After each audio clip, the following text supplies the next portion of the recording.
Hello guys, एक बार फिर स्वागत है आपका अपने यूट्यूब चैनल पर। मैं हूं दीपक श्रोत्री। आज मैं आपके लिए 20 क्वेश्चंस की एक ऐसी श्रृंखला लेकर आया हूं फिजिक्स में जो बहुत ही महत्वपूर्ण है, जिसमें 101% क्वेश्चंस के आने के चांस हैं टीजीटी और पीजीटी के लिए। तो वीडियो के अंत तक बने रहें, 20 क्वेश्चन पर अपनी पकड़ पूरी कर लें। चलते हैं पहले क्वेश्चन की तरफ कि 10 volt battery of negative internal resistance is connected to 50 ohm resistance coil.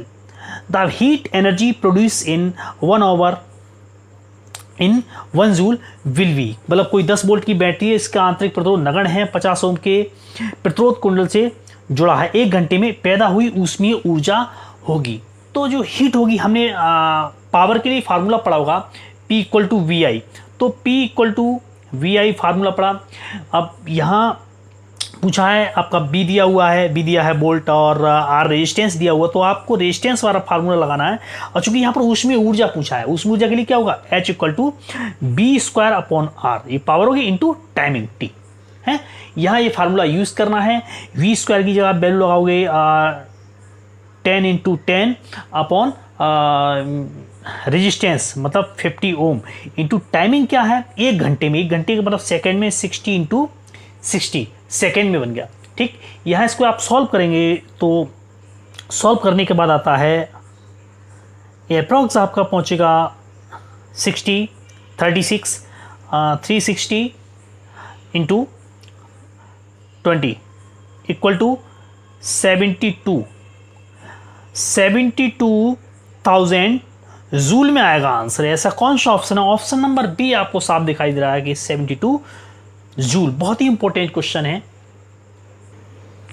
Next question बहुत ही हो जाए। 3 resistance 12 ohm 12 and 6 ohm are connected in parallel and form a combination. 3 such combination are again connected in parallel. The equivalent resistance of the final combination shall B.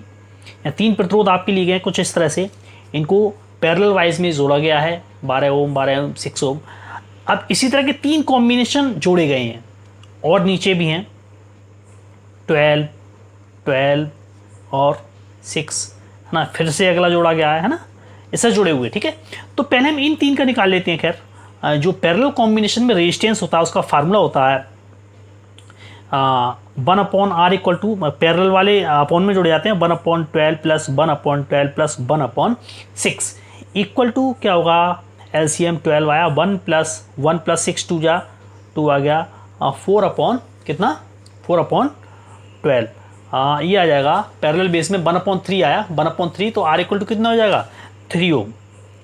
मतलब 3 ओम का जो resistance है यहाँ पर, क्या 3 ओम का रेजिस्टेंस जो 3 पैरेलल में लगे हुए हैं, तो 3 ओम 3 ओम 3 ओम भी क्या है आपस में पैरेलल बेस पर है, तो पैरेलल में रेजिस्टेंस होगा 3 ओम का, वो क्या होगा 1/r equal to 1/3 plus 1/3 plus 1/3 equal to 3/3 equal to 1/1। मतलब रेजिस्टेंस इक्विवेलेंट आया वो आया 1 ओम। तो यहाँ पर जो रेजिस्टेंस होगा इक्विवेलेंट वो होगा 1 ओम। ऑप्शन नंबर ए में 1 ओम दिखाई दे रहा है, तो यहाँ पर option number A is correct. Next question बहुत ही अच्छा है, इंपॉर्टेंट है। In the figure so the value of resultant capacitance between A and B. A और बी के बीच आपको रिजल्टेंट कैपेसिटेंस निकालना है।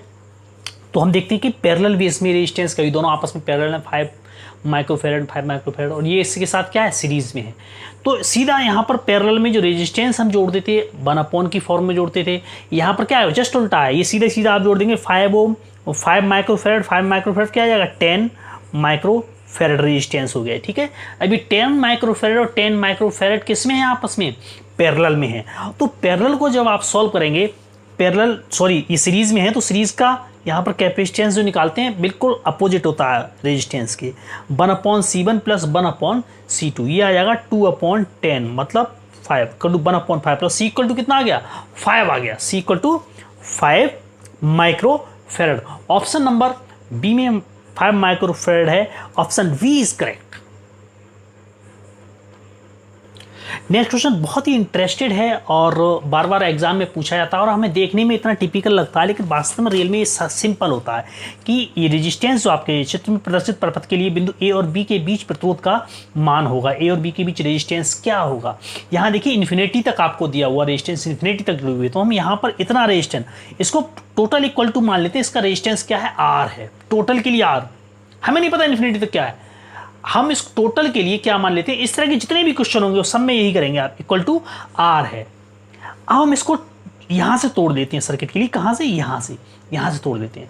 यहां से इधर का भी क्या होगा? पूरा ये आर होगा। देखो है तो इन्फिनिटी तक, ये सेम यहां से सर्किट जो पूरा इसी की तरह ये पूरा इतना यहां से आएगा, ये पूरा है तो इतने को तोड़ लेंगे। यहां पूरा क्या लगा दें? यहां पर इसको आर रेजिस्टेंस की फॉर्म में कुछ इस तरह से लगाएंगे कि 1 ओम और 1 ओम, यहां पर पैरेलल में क्या लगा दो? R ohm total. ठीक है, मतलब रेजिस्टेंस लेंगे 1 ओम, इधर 1 ओम और इधर क्या है? 1 ओम, और रेजिस्टेंस पूरे का क्या है? यहां पर टोटल आर है, ये लगा दिया। और इक्वल टू क्या है? ये आर के ही इक्वल है टोटल, है ना। टोटल रेजिस्टेंस में किसके इक्वल माना था? ये पूरा आर के इक्वल माना था, तो उसको भी ध्यान रखिए। ठीक है, अब रेजिस्टेंस निकालते हैं। ये क्या है आपस में? ये आपस में पैरेलल हैं, आपस में क्या है? पैरेलल हैं। तो पैरेलल का कॉम्बिनेशन क्या होगा इसका? ये जो पैरेलल है, पैरेलल क्या होगा? आर डैश इक्वल टू क्या होता है? R1 R2, मतलब 1 इंटू आर, मतलब R upon R1 plus R2 ये क्या है आपका? 1 है। ठीक है, ये हो गया रेजिस्टेंस। अब ये 1 और ये आपस में क्या है? ये भी सीरीज में है। देखो इस तरह से सीरीज बनाते हैं, ये सब सीरीज में है, पूरा सीरीज में है। तो रेजिस्टेंस कुछ इस तरह से होगा, 1 और ये आर डैश और ये क्या होगा? 1 आर डैश और 1 क्या हो जाएगा?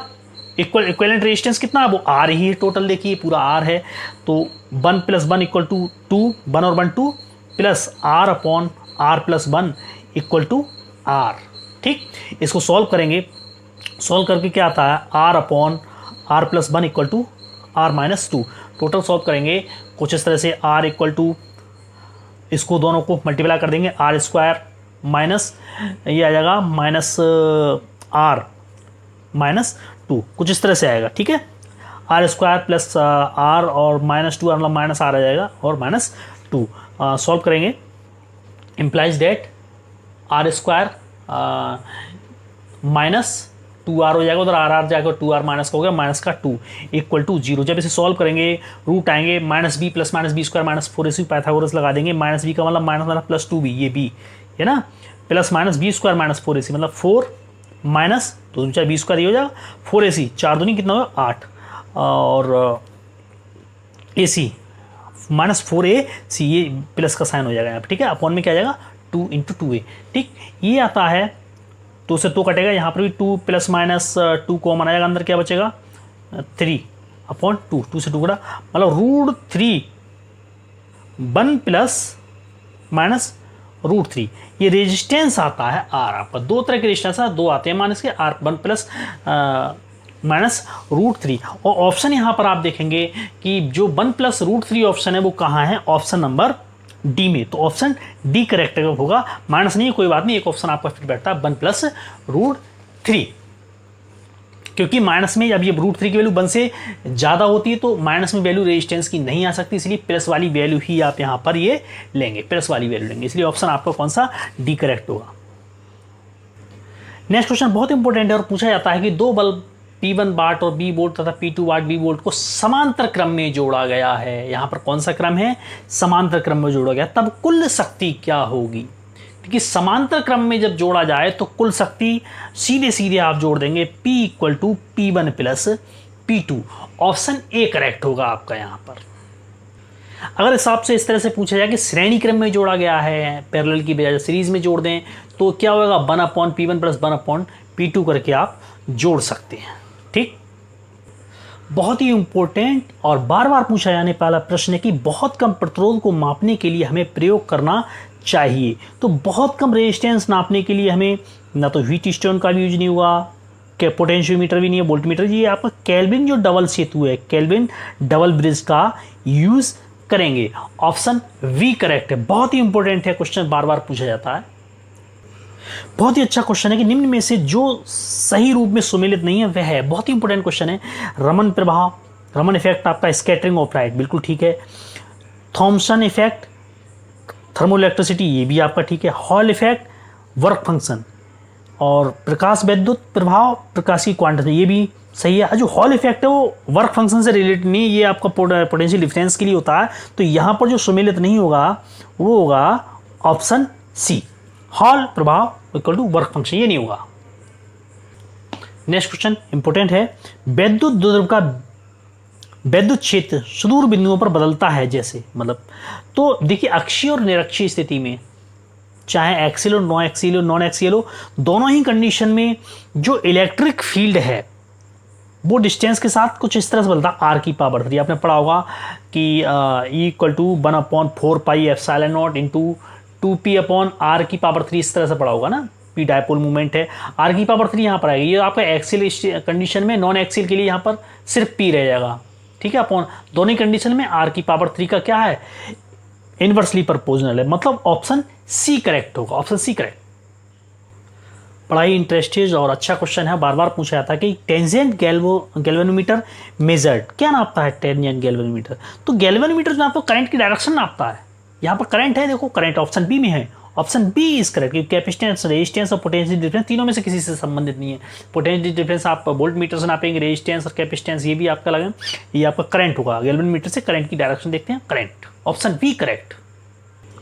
नेक्स्ट क्वेश्चन बहुत ही इंपॉर्टेंट अच्छा है कि निम्न में से कौन चुंबकीय क्षेत्र उत्पन्न करता है? मैग्नेटिक फील्ड कौन प्रोड्यूस करता है? जब भी किसी कॉइल में आप करंट फ्लो करते हैं तो मैग्नेटिक फील्ड प्रोड्यूस होता है, ठीक है। तो परिवर्तित जो बल है, निम्न कौन चुंबकीय क्षेत्र उत्पन्न करता है? फोर्स, वैद्युत द्विध्रुव या प्रतिचुंबकीय पदार्थ? नहीं, समय परिवर्ती वैद्युत क्षेत्र। समय परिवर्ती जो वैद्युत क्षेत्र होगा, समय परिवर्ती यानी ऑल्टरनेटिंग करंट आप देंगे, समय परिवर्ती वैद्युत क्षेत्र। तो जो टाइम बेरिंग फील्ड है उससे आपका मैग्नेटिक फील्ड प्रोड्यूस होगा, ऑप्शन डी करेक्ट है। बहुत ही अच्छा क्वेश्चन है, इंपॉर्टेंट क्वेश्चन है, बार बार पूछा जाता है, इस तरह से क्वेश्चन भी पूछा जाता है इसका। तो यहाँ बड़ा ध्यान से आप इस क्वेश्चन के लिए देखेंगे, ये क्वेश्चन भी आ सकता है न्यूमेरिकल। ये तो सिर्फ फॉर्मूला है कि दो समांतर पैरेलल सीधे वायर हैं जिनकी दूरी डिस्टेंस जो है बीच में आर है, में से एक दिशा में I2 तथा I1 और I2 होगा यहाँ पर, सॉरी I1 व I2 करंट क्रम से प्रभावित हो रहा है। इन दोनों कंडक्टर के मध्य लगने वाला बल F है। क्या होगा F भाई? μ0/2 पाई I1 I2 अपॉन R होता है। तो इसमें ऑप्शन कहाँ है I1 I2 अपॉन R? देखिए ऑप्शन नंबर ए में ही आपका μ0/2 पाई I1 I2 अपॉन R होगा। ऑप्शन बी में नहीं है, ये ऑप्शन ए और बी सेम है। ओहो सॉरी, ये यहाँ पर अट्रैक्टिव भी आ रहा है या रिपल्सिव। तो भाई सेम डायरेक्शन में है, एक ही डायरेक्शन में है तो अट्रैक्शन होगा। अगर यहाँ पर बहुत ही टेक्निकल बात है कि अगर अपोजिट डायरेक्शन में हो तब क्या होगा? अपोजिट डायरेक्शन में, अभी ये सेम डायरेक्शन में एक ही दिशा में है तो आकर्षी होगा ना, अट्रैक्टिव। अपोजिट में है तो आपका क्या होगा? रिपल्सिव होगा। तो यहाँ पर जो हम यूज़ कर रहे हैं वो यूज़ कर रहे हैं सिर्फ और सिर्फ एक ही डायरेक्शन, तो ऑप्शन ए करेक्ट होगा, μ0/2 पाई I1 I2 अपॉन R और अट्रैक्टिव। नेक्स्ट क्वेश्चन बहुत अच्छा है कि which of the following is not a source of electric field? इनमें से कौन सा वैद्युत क्षेत्र का स्रोत नहीं है? स्थिर आवेश, धारा, कैपेसिटेंस और परिवर्तनीय चुंबकीय क्षेत्र। तो यहाँ पर स्थिर आवेश ही वैद्युत क्षेत्र प्रोड्यूस करता है इलेक्ट्रिक फील्ड, करंट नहीं करता, कैपेसिटेंस करता है और चेंजिंग मैग्नेटिक फील्ड भी करता है। तो जो करंट हुआ, करंट मैग्नेटिक फील्ड प्रोड्यूस करता है। जब भी किसी वायर में हम करंट देते हैं तो उसके चारों तरफ एक मैग्नेटिक फील्ड प्रोड्यूस होता है। तो ये मैग्नेटिक फील्ड प्रोड्यूस करने का एक सोर्स है, ना कि इलेक्ट्रिक फील्ड। तो जो ऑप्शन करेक्ट होगा वो स्रोत नहीं है, वो है करंट, धारा, option B correct. Next question बहुत ही इंपॉर्टेंट है और कई बार रिपीट भी हो चुका है कि निम्न सर्किट में 5 ओम रेजिस्टेंस में 10 कैलोरी पर सेकेंड की हीट प्रोड्यूस होती है। 2 ओम प्रतिरोध में प्रति सेकेंड उत्पन्न ऊष्मा का मान हो 2 ओम में कितना होगा? 5 ओम में दे दिया, ठीक है। तो सबसे पहले हमने जो फार्मूला पढ़ा है उसका हीट का, वो क्या होता है? पावर का क्या होता है फार्मूला? पावर का लेते हैं, हीट का छोड़िए, पर सेकेंड की बात है, टाइमिंग को हटा देते हैं। P equal to I square R करके होता है, ठीक है। तो पहले हम यहाँ पर ये देखते हैं कि इसमें करंट कितना है, इधर कितना करंट जा रहा है, इधर कितना, इधर तो I है ही, तो फिर बड़ी आसानी से आप सॉल्व कर लेंगे। देखिए 9 ओम 6 ओम सीरीज में है तो ये दोनों सीधे सीधे जुड़ जाएंगे, 9 और 6 15 हो जाएंगे, 15 ओम और 5 ओम, ये 15 ओम हो गया, ये आपका 5 ओम हो गया। हम करंट ले लेते हैं कुछ इस तरह से, ये 15 ओम है, ये क्या है 5 ओम है, यहाँ पर करंट I1 जा रहा है, यहाँ पर करंट I2 जा रहा है। तो कुल मिला के करंट जो I1 होगा वो क्या होगा, दोनों के जो वोल्टेज होगा वो क्या होगा, पोटेंशियल सेम होगा। B इक्वल टू क्या होता है IR होता है, क्योंकि ये पैरेलल में है। B इक्वल टू IR, आई की क्या हो जाएगा I1, R की कितना 15 इक्वल टू दूसरा क्या है I2 इंटू कितना 5, इसमें 5 जा रहा है, ठीक है। तो I1 upon I2 equal to आ जाएगा 5 अपॉन 15 इक्वल टू 1/3। हमको देखना है हमको निकालना क्या है I और I2 निकालना है, ठीक। तो I और I2 में आप तो रिलेशन निकाल लीजिए इजीली। तो रिलेशन आप कैसे निकालेंगे वो हम देख लेते हैं। रिलेशन निकालेंगे कुछ इस तरह से, देखिए I1, यहां I इक्वल टू क्या है I1 प्लस I2 है, I equal to I1 plus I2, I upon I2 equal to क्या होगा, रिलेशन निकालते हैं, I1 अपॉन I2 प्लस 1 हो जाएगा। इसको I2 से डिवाइड कर देंगे तो I1 upon I2 plus 1, I1 upon I2 क्या है 1/3 है। जब 1/3 आप यहां पर अप्लाई करेंगे तो ये जो निकल के आएगा वो हो जाएगा कितना 4/3 आ गया, ठीक है। इसको आप नोट कर लेंगे। अब आगे चलते कि जो पावर होगी मतलब P2 अपॉन P3, रेशियो करके निकालेंगे। P2 अपॉन 3, 2 ओम में P2 है और 5 ओम में P5 है, इस तरह से निकालो। इक्वल टू 2 ओम में कितना करंट है I स्क्वायर, और रेजिस्टेंस क्या है यहाँ पर, रेजिस्टेंस क्या है 2 ओम है, ठीक है। I स्क्वायर इंटू 2 अपॉन उसमें क्या है 5 रेजिस्टेंस है, तो I और करंट कितना मेरा है I2, तो I2 का स्क्वायर इंटू रेजिस्टेंस क्या है 5 ओम, ठीक है। तो यहाँ पर I अपॉन I2 की वैल्यू लगा देंगे 4/3, और 4/3 का क्या हो जाएगा स्क्वायर इंटू 2/5, और ये आएगा 9 इंटू 2/5 इक्वल टू कितना होगा 32/45। ये क्या है P2 अपॉन P5। पूछा क्या है यहाँ पर कि 2 ओम में कितना हीट होगा, 5 ओम का कितना 10 दिया हुआ है, आप यहाँ पर वैल्यू लगा देंगे। 5 ओम का कितना दिया है 10, तो P कितना होगा P2 इक्वल टू होगा 32। अब P2 इक्वल टू क्या होगा, आपने 10 वैल्यू लगा दी, 10 क्या आ जाएगा ऊपर मल्टीप्लाई में चला जाएगा, 32 इंटू 10/45, 5 ने 45, तो 5 दूनी 10 से 32 दूनी 64/9, ये लगभग 7.1 कैलोरी पर सेकेंड में आएगा, ठीक है 7.1। तो 7.1 ऑप्शन जो है वो जाता है आपके ऑप्शन नंबर बी में, 7.1 कैलोरी पर second, option B is correct. Next question है कि एक बेलनकार 2 coil are bound on a cylindrical piece board on one end, एक दूसरे के ऊपर लपेटी गई 2 कुंडलियां एक दूसरे पर लपेटी गई। यदि प्रत्येक का शॉर्ट प्रेरकत्व जो है सेल्फ इंडक्टेंस 0.1 हेनरी है तो अन्य प्रेरकत्व का मान क्या होगा हेनरी में। देखिए फार्मूला भी आपसे पूछा जा सकता है कि 2 इंडक्टेंस L1 और L2 है, सेल्फ इंडक्टेंस L1 और L2 है, तो उसका जो म्यूचुअल इंडक्टेंस है वो क्या होगा, तो वो होता है M equal to root L1 L2।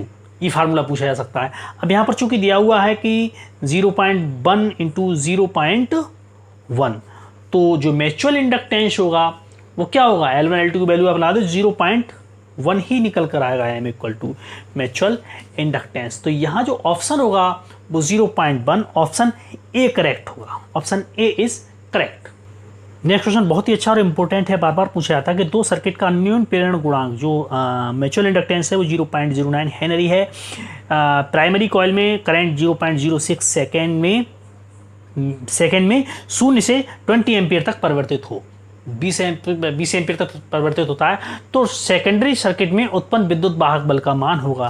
तो यहाँ पर एम दिया हुआ है, करंट के डिफरेंस भी दिया हुआ है और टाइम डिफरेंस भी दिया हुआ, टाइम इंटरवल भी दिया हुआ। तो फार्मूला आप लगाएंगे, आपने पढ़ा होगा कि जो ई होता है इक्वल टू -M/dI/dt। अब इसकी वैल्यू है तो माइनस का साइन हटा देंगे और m की वैल्यू यहाँ से आप लगा देंगे। m की वैल्यू क्या दी हुई है 0.09 हेनरी, 0.09 हेनरी, और DI करंट कितना 20 तक चेंज होता है, सॉरी करंट नहीं, आपका करंट की जगह हाँ सॉरी करंट, और टाइमिंग कितना है 0.006 सेकेंड में, 0.006 सेकेंड में चेंजिंग होती है। ठीक है, आप सॉल्व करेंगे इसके लिए,